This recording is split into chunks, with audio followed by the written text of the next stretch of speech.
మొక్కకు నీళ్లు పోయానా? కుదుళ్ళు తీసి పోయమ్మా.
అక్క, ఈరోజు సెలవు కదా, పిల్లల్ని కాసేపు ఆడుకోనియకుండా ఏంటి పని చెప్తున్నావు వాళ్ళకి? మరేం లేదు తమ్ముడు, 2 రోజుల నుంచి మొక్కలకు నీళ్లు పోయడానికి వీలు కుదరలేదు. అయినా 4 రోజులు మొక్కలకు నీళ్లు పోయకపోతే ఎండిపోతాయి కదా. అయినా ఈరోజు సెలవే కదా, అందుకని పిల్లల చేత మొక్కలకు నీళ్లు పోయిస్తున్నాను అంతే. మామయ్య, మొక్కలకు నీళ్లు పోయకపోతే ఎందుకు ఎండిపోతాయి? ఎందుకంటే నీళ్లు లేకపోతే మొక్కలు ఆహారాన్ని తయారు చేసుకోలేవు కదా. అవునవును, మొక్కలు కిరణజన్య సంయోగ క్రియ ద్వారా ఆహారాన్ని తయారు చేసుకొని జీవరాశులకు అందజేస్తాయి. అందుకే మొక్కలు లేకపోతే జీవరాశులకి మనుగడే లేదు. అవును, మొక్కలు కిరణజన్య సంయోగ క్రియ ద్వారా ఆహారాన్ని తయారు చేసుకోవడమే కాదు, ఆక్సిజన్ను కూడా విడుదల చేస్తాయి.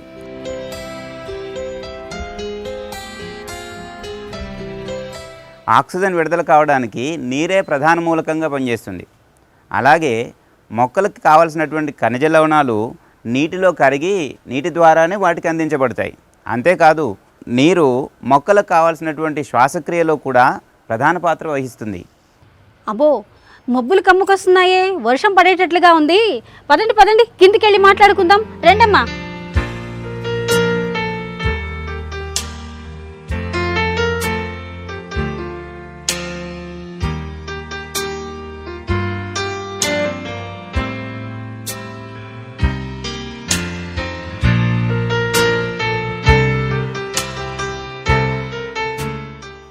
అమ్మయ్యా, వర్షం వస్తుంది.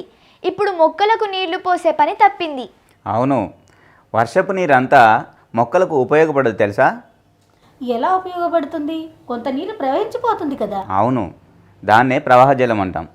మరికొంత నీరు మృత్తికా రేణువుల చుట్టూ, అనగా మట్టి రేణువుల చుట్టూ గట్టిగా అంటిపెట్టుకొని ఉంటుంది. ఈ నీటిని ఏమంటారు మామయ్య? ఈ నీటినే ఆర్ద్రాకర్షక జలం అంటాం. ఈ నీరు కాకుండా భూమి గురుత్వాకర్షణ శక్తికి లోనై కొంత నీరు భూమి లోపలి పొరల్లోకి వెళ్ళిపోతుంది. ఈ నీటినే గురుత్వాకర్షణ జలం అంటాం. ఒక ముఖ్య విషయం ఏమిటంటే, గురుత్వాకర్షణ జలం కానీ, ప్రవాహ జలం కానీ, ఆర్ద్రాకర్షక జలం కానీ మొక్కలు పీల్చుకోవడానికి ఉపయోగపడదు. మరి మొక్కలకు ఉపయోగపడే నీరేంటి తమ్ముడు? దాన్నే కేశికా జలం అంటారక్క. వర్షపు నీటిలో కొంత భాగం మృత్తిక రేణువులు, అంటే మట్టి రేణువుల మధ్య ఉన్న ఖాళీ ప్రదేశాలకు చేరుతుంది. దీన్నే కేశికా జలం అంటారు. ఈ నీరే మొక్కలకు అత్యంత ముఖ్యమైనటువంటిది. మొక్కలు వేర్ల మూలకేశాల ద్వారా ఈ నీటిని పీల్చుకొని మొక్కలోని వివిధ భాగాలకు పంపించుకుంటాయి. మావయ్య, నాకొక డౌట్. మొక్కకున్న వేర్లు భూమి లోపల ఉంటాయి కదా, మరి ఆ వేర్లు పీల్చుకున్న నీరు భూమిపై ఉన్న మొక్కలోని అన్ని భాగాలకు ఎలా చేరుకుంటాయి? అవును మావయ్య, నాకు అదే డౌట్. మనం బావిలో ఉన్న నీళ్లు ఇంటిపైనున్న ట్యాంకులోకి ఎక్కించాలంటే విద్యుత్ మోటార్ను ఉపయోగిస్తాం కదా.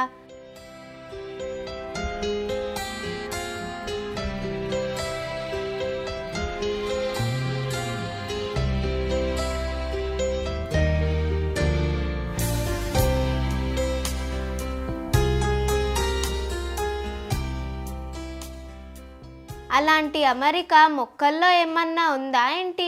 మంచి డౌటే అడిగావు సుష్మా. మొక్కలు వేర్ల ద్వారా నీటిని పీల్చుకొని మొక్క యొక్క ఇతర భాగాలకు పంపించుకోవాలి. అనగా భూమి గురుత్వాకర్షణ శక్తిని అధిగమించి పీల్చుకున్నటువంటి నీటిని మొక్క భాగాలకు పైకి పంపించాలి. ఇలా పంపించాలంటే మొక్కలో ఒక ప్రక్రియ ఉంది, దాన్నే వేరు పీడనం అంటారు. అంటే వేరులో ఉన్నటువంటి మూలకేశాలు నీటిని పీల్చుకొని పైప్కి పంపించేటువంటి ప్రక్రియలో వేరు పీడనం అనేటువంటిది పనిచేస్తుంది. దాన్ని చూడాలంటే మనకి ఒక ప్రయోగం కూడా ఉంది. ప్రయోగమా? భలే భలే. అవును, ఆ ప్రయోగాన్ని ఇప్పుడు మనం చేసి చూద్దాము. అదిగో ఆ కుండీలో ఉన్నటువంటి మొక్కను తీసుకురాపో రమ్య. ఇదిగో దీనిపైన పెట్టేసేయి. రమ్య, నా బ్యాగ్లో బ్లేడు సెలైన్ పైప్ ఉంటాయి, అవి తీసి ఇవ్వమ్మా నాకు ఒకసారి. ఓకే, ఇప్పుడు ఈ ప్రయోగం చేయడానికి కావలసినటువంటి వస్తువులు: ఒకటి మొక్క ఉన్నటువంటి ఒక కుండి, ఒక గ్లాసులో నీరు, మానోమీటర్కి బదులుగా సెలైన్ పైపు, ఒక బ్లేడు, ఒక మార్కరు, తర్వాత ఒక కర్రపుల్ల. ఇప్పుడు ఈ కర్రపుల్లని ఇలా మట్టిలో గుచ్చాలి. తర్వాత బ్లేడ్ సహాయంతో మొక్క యొక్క కాండాన్ని వేర్ల నుంచి 2 లేదా 3 సెంటీమీటర్ల పై భాగాన కట్ చేసుకోవాలి. ఇదిగో ఈ విధంగా.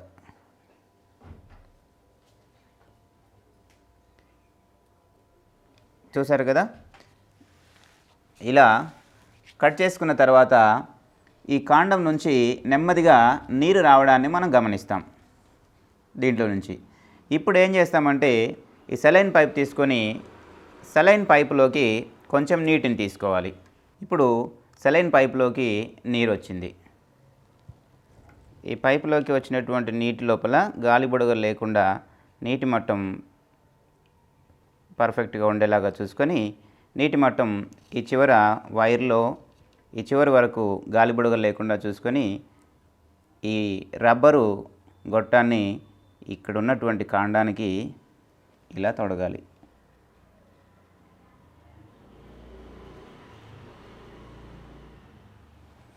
ఇప్పుడు ఈ కాండానికి రబ్బర్ గుట్టాన్ని తొడిగాము. దీంట్లో వాటర్ లెవెల్ ఉంది చూడండి. వాటర్ లెవెల్ ఎక్కడి వరకు ఉందనేటువంటిది మనం గమనించాలి. ఇలా పైపుని ఇక్కడ పెట్టేసి ఒక క్లిప్ సహాయంతో పైపు కిందకు రాకుండా ఇలా ఉంచేసేయాలి. ఇప్పుడు మార్కర్ సహాయంతో ఇక్కడ గుర్తుపెట్టుకోవాలి. ఒక 15-20 నిమిషాల తర్వాత ఈ నీటి మట్టాన్ని గమనించాలి. చూశారు కదా?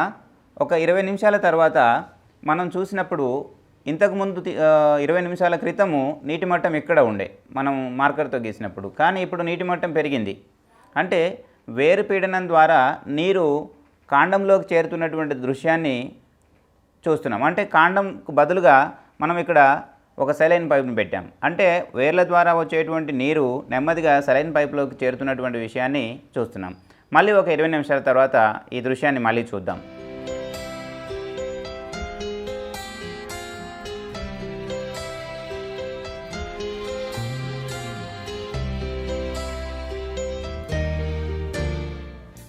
ఇదిగో ఇప్పుడు మనం అర్ధగంట తర్వాత వచ్చినాక చూస్తే నీటి మట్టం ఇంతకుముందు కన్నా ఎక్కువ పెరిగింది. అంటే దీనికి బదులుగా మనం మానోమీటర్ను కనుక అరేంజ్ చేసినట్లయితే మానోమీటర్ ద్వారా పీడనాన్ని కూడా కొలవచ్చు. అంటే ఈ వేర్లు చూపించేటువంటి నీటిని పీల్చుకొని పంపించేటువంటి ఈ పీడనం వల్ల మానోమీటర్తో మనకు పీడనాన్ని కొలిసి వేర్ల యొక్క పీడనం ఎంత ఉంది అనేటువంటి విషయాన్ని కూడా చెప్పొచ్చు. చూడండి ఎలా నీటిని వేర్లు పీల్చి పైకి పంపిస్తున్నాయో. మొక్కల్లో కూడా ఈ విధంగా నీరు వివిధ భాగాలకు చేరడానికి ఈ ప్రక్రియ అనేటువంటిది, అంటే వేరు పీడనం అనేటువంటిది తోడ్పడుతుంది. మనం ఇంకా ఒక గంట తర్వాత వచ్చి చూసినట్టయితే ఈ నీటి మట్టం ఇంకా ఎక్కువగా పెరగడం అనేటువంటిది చూస్తాం.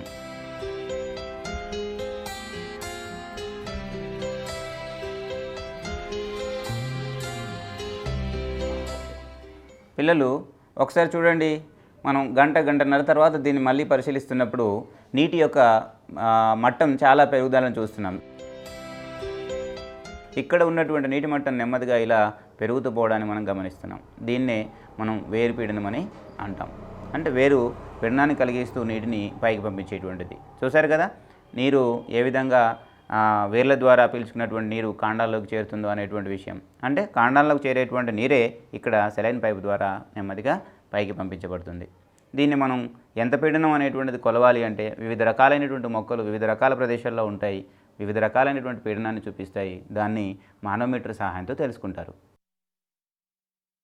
మనం నీళ్లు మొక్కలకు మట్టిలో పోస్తాం కదా, మరి ఆ నీళ్లు మట్టిలో నుంచి వేర్లకు ఎలా చేరుతాయి?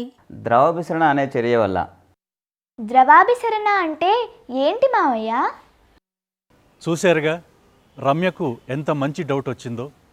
నిజమే, వేర్లలో ద్రవాభిసరణ అనేది మూలకేశ కణాలలోని విచక్షణ త్వచానికి లోపల బయట ఉండే నీటి అణువుల గాఢతలలో తేడా ఉన్నప్పుడే జరుగుతుంది.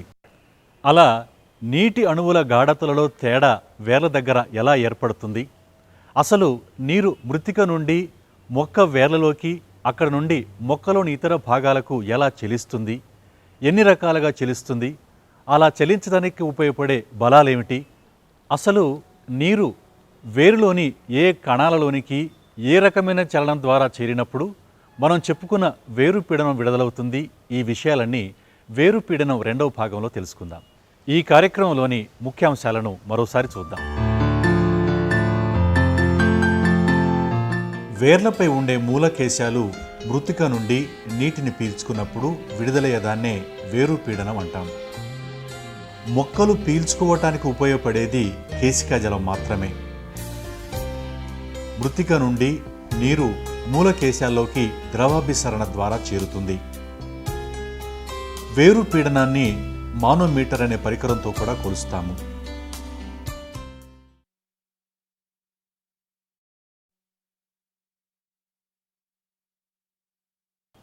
ఇది మనం నివసించే భూమి.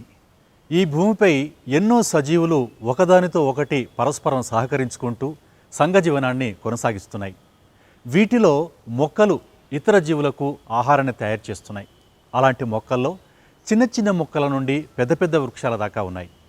వీటన్నిటికీ అవసరమయ్యే కేశికా జలాన్ని అవి భూమి నుండి వేర్ల ద్వారా పీల్చుకుంటాయి. అలా పీల్చుకునేటప్పుడే వేరు పీడనం వెలువడుతుందని, ఆ పీడనమే మొక్క పీల్చుకున్న నీటిని మొక్క ఇతర భాగాలలో జరిగే జీవక్రియల నిమిత్తం మొక్క అన్ని భాగాలకు చేరవేస్తుందని, అలా చేరవేసే క్రమంలో నీరు పక్క కణాలకు ద్రవాభిసరణ అనే ప్రక్రియ ద్వారా చేరుతుందనే విషయాన్ని వేరు పీడనం మొదటి భాగంలో తెలుసుకున్నాం.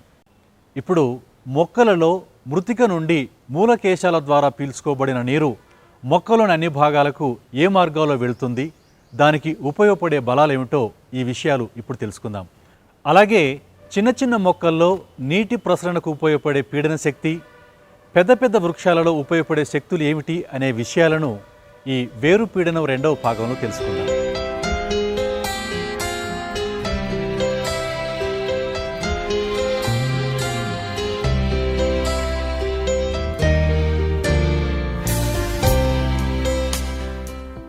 ద్రవాభిసరణ అంటే ఏంటి మావయ్య? ద్రవాభిసరణ అంటే విచక్షణ పొర గుండా 2 ద్రావణాలు, ఒకటి ఎక్కువ గాఢత ఉన్నటువంటిది, ఒకటి తక్కువ గాఢత ఉన్నటువంటిది.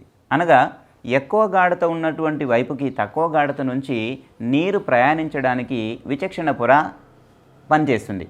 దాన్నే ద్రవాభిసరణ అంటారు. అనగా 2 ద్రావణాల యొక్క గాఢత సమానంగా వచ్చే వరకు, ఏ వైపు అయితే ఎక్కువ గాఢత ఉందో ఆ ఎక్కువ గాఢత ఉన్నటువంటి వైపుకి తక్కువ గాఢత నుంచి నీరు ప్రయాణం చేస్తున్నప్పుడు 2 ప్రాంతాల్లో ఉండేటువంటి నీటి యొక్క గాఢతలు సమానమయ్యే వరకు విచక్షణ పొర ద్వారా నీరు ప్రయాణం చేస్తుంది. ఈ చర్యని ద్రవాభిసరణ అంటారు.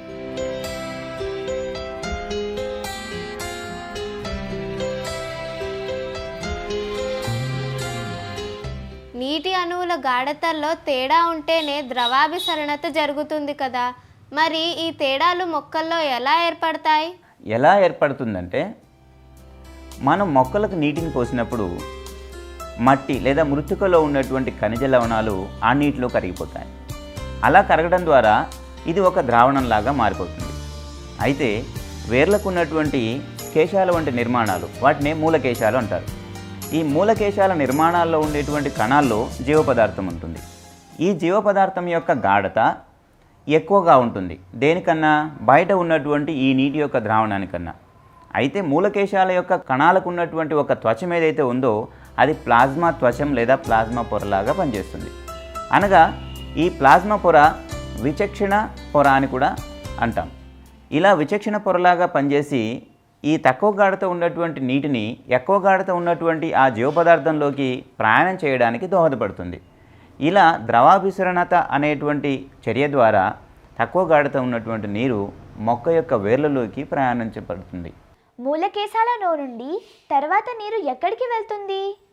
మూలకేశాల నుండి వచ్చినటువంటి నీరు అనగా ద్రవాభిసరణత వచ్చినటువంటి ఆ నీరు మొదట బాహ్య చర్మ కణాలకు చేరుతుంది. ఆ తర్వాత వల్కల కణాలకి, ఆ తర్వాత అంతఃచర్మ కణాలకి, అక్కడి నుంచి దార కణాలకి 2 మార్గాల్లో చేరుతుంది. 2 మార్గాలా? ఏంటవి? ఒకటేమో అపోప్లాస్ట్ చలనం, అనగా నీరు కణకవచాలను దాటకుండా కణకవచాల గుండా చలించేటువంటి విధానాన్ని అపోప్లాస్ట్ చలనం అంటారు. వల్కల కణాలలో ఎక్కువగా అపోప్లాస్ట్ చలనమే జరుగుతుంది. మరి రెండవ మార్గం ఏంటి మావయ్య? రెండవ మార్గము సింప్లాస్ట్ చలనం. ఇది కణద్రవ్య బంధాల గుండా జరుగుతుంది. అనగా ప్రయాణించేటువంటి నీరు కణత్వచాల గుండా కాకుండా కణద్రవ్య బంధాల గుండా, అంటే ఒక కణానికి ఇంకొక కణానికి మధ్య ఉన్నటువంటి బంధం ఏదైతే ఉంటుందో వాటి గుండా ప్రయాణం చేసేటువంటిది. ఈ సింప్లాస్ట్ చలనం అనేటువంటిది అంతఃచర్మ కణాలలో ఎక్కువగా జరుగుతుంది. ఈ అంతఃచర్మ కణాలలో జరుగుతున్నటువంటి ఈ ప్రాసెస్లో, ఈ విధానంలోనే ఉన్నప్పుడు వేరు పీడనం అనేటువంటిది ఏర్పడుతుంది. ఎలా మావయ్య? ఎలా అంటే మూలకేశాలకు చేరినటువంటి నీరు వేరు యొక్క దారకణాలకు చేరాలి. అలా వేరు యొక్క దారకణాలకు చేరిన తర్వాతనే కాండానికి మరియు పత్రానికి చేరుతుంది నీరు. అలా దారకణాలకు చేరే ముందు వేరులో ఉండేటువంటి వల్కల కణాలకు చేరుతుంది నీరు. ఎప్పుడైతే ఆ నీరు అక్కడికి వస్తుందో అప్పుడు వల్కల కణాలు స్ఫీత స్థితిని చెందుతాయి లేదా ఉబ్బుతాయి. అలా ఉబ్బినప్పుడు వల్కల కణాల్లో ఉండేటువంటి నీరు పైకి నెట్టబడుతుంది. అలా నెట్టబడేటువంటి ఆ క్రియనే వేరుపీడనం అంటారు. అలా వేరుపీడనం మూలంగా వల్కల కణాల్లో ఉండేటువంటి నీరు పైకి నెట్టబడుతుంది. మొక్కల్లో ఏర్పడే వేరుపీడనం ఇలా నీటిని పైకి నెట్టుతుందన్నమాట. అవును. మొక్క వేరు దారు కణాల్లోకి చేరినటువంటి ఈ నీరు మొక్క యొక్క వివిధ భాగాలకి అనగా పత్రాల వరకు చేరడానికి 2 బలాలు పనిచేస్తాయి. అవి ఏం బలాలు మావయ్య? అవి ఒకటి అసంజన బలం, ఇంకొకటి సంసంజన బలం. నీటికి ఈ దారు కణాలలో ఉండేటువంటి లెగ్నిన్ తర్వాత సెల్యులోజ్ని ఆకర్షించేటువంటిది, అంటే ఈ పదార్థాలు 2 ఆకర్షించుకొని అంటుకుపోయేటువంటి ఒక గుణం ఉంటుంది. దాన్నే అసంజన బలం అంటాం లేదా అదెసివ్ ఫోర్సెస్ అంటాం. ఈ అసంజన బలం అంటే ఉదాహరణకి మనం ఎక్కడైనా గమ్ పెడితే అంటుకుంటుంది కదా, అలాంటి అంటుకునేటువంటి ధర్మం ఉంటుంది. ఆ ధర్మం వల్ల దారు కణాల గుండా నెమ్మదిగా నీరు పైకి ప్రయాణించడం జరుగుతుంది. అలా పైకి ప్రయాణిస్తూ నీరు ఒక స్తంభంలాగా ఏర్పడేటువంటి నిర్మాణం కూడా దాంట్లో ఏర్పడుతుంది. మరి రెండవ బలం ఏంటి మావయ్య? అదా సంసంజన బలం. అసంజన బలం మూలంగా దారు కణాల్లోకి చేరినటువంటి నీరు పైకి ఎగబాకుతూ ఉన్నప్పుడు భూమి యొక్క గురుత్వాకర్షణకు లోనై ఆ నీరు కిందకు రాకుండా నీటి అణువుల మధ్య ఉన్నటువంటి ఆకర్షణ బలం ఆపుతుంది. దానినే సంసంజన బలం అంటారు.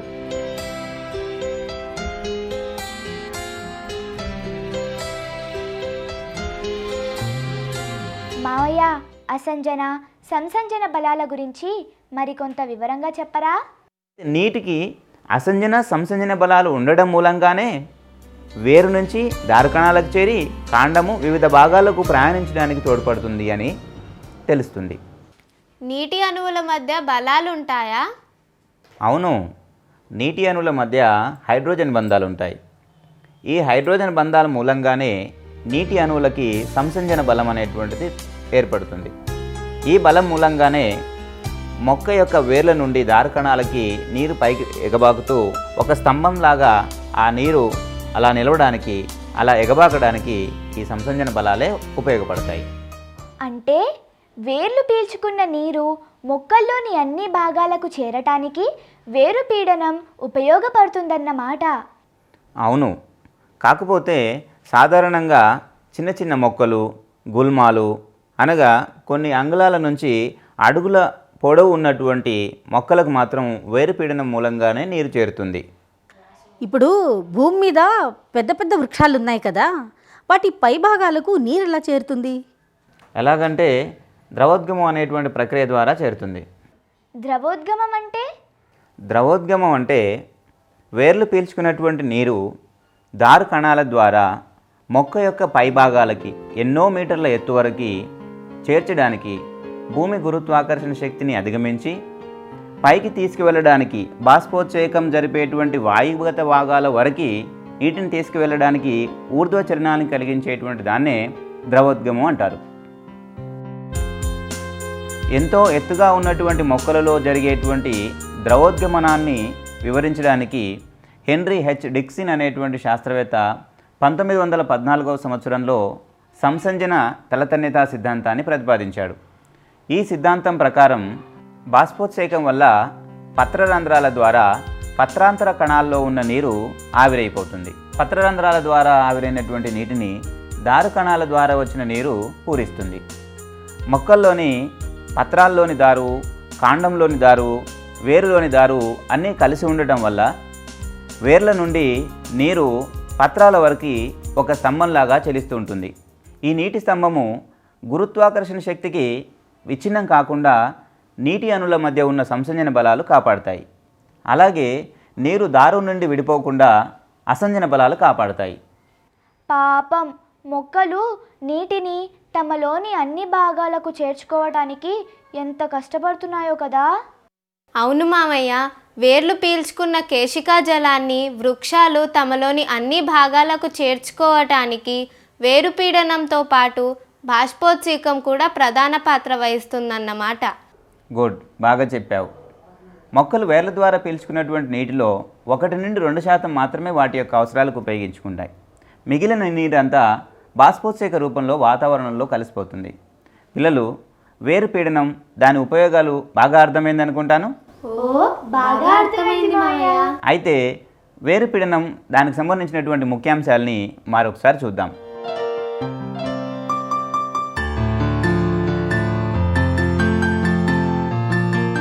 చిన్న మొక్కల్లో, గుల్మాలలో వాటి వేర్లు పీల్చుకున్న కేశికా జలం వాటిలోని అన్ని భాగాలకు గురుత్వాకర్షణ శక్తిని అధిగమించి చేరడానికి ఉపయోగపడే పీడనాన్ని వేరు పీడనం అంటారు. మూలకేశాల నుండి నీరు అపోప్లాస్ట్, సింప్లాస్ట్ చలనాల ద్వారా వేరు దారు కణాలకు చేరుతుంది.